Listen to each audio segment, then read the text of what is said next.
In the mid-1990s, more and more men were being diagnosed with prostate cancer. Prostate cancer was becoming a much more recognized disease. But what was also happening was there was a lot more treatment options that were becoming available for men. There were improvements in surgery, improvements in radiation therapy, and improvements in advanced prostate cancer. So that men would find themselves going from doctor to get different opinions, and sometimes they would see the surgeon on a Monday, the radiation oncologist on a Wednesday, and the medical oncologist on a Friday to talk about different treatment options. So we really thought that coordinating the care of these men might be something good to try.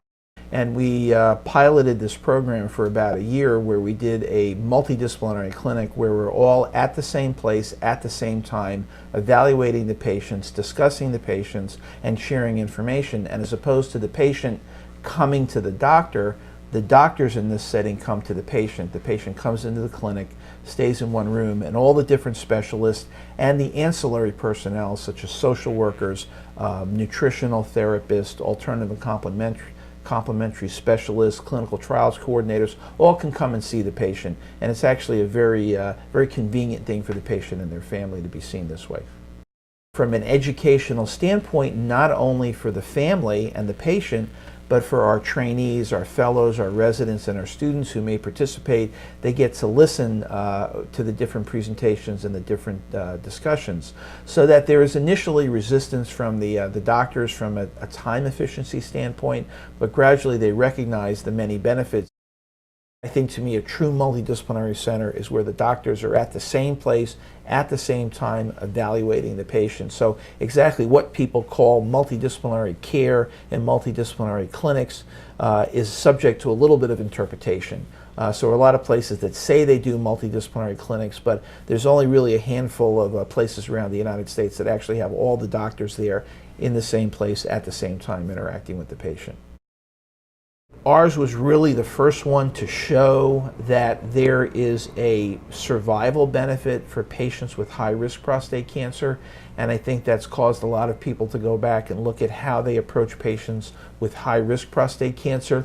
To be honest, a patient with low-risk prostate cancer, when it comes to looking at the outcomes, I don't think necessarily that the multidisciplinary clinic improves their outcome if you've got early organ-confined prostate cancer. What the multidisciplinary clinic does for those patients is give them the opportunity to avoid treatment regret. It gives them the opportunity to really have a good discussion about all the different treatment options.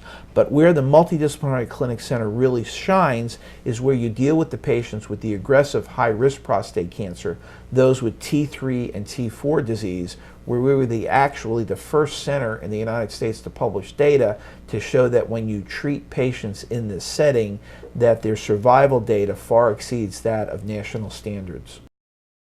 Going forward, a lot of what's going to be happening in healthcare is going to be revolving around patient satisfaction surveys. And clearly from our early studies of this approach, the patients have an extraordinarily high degree of satisfaction with the opportunity to see all the doctors in one place at one time.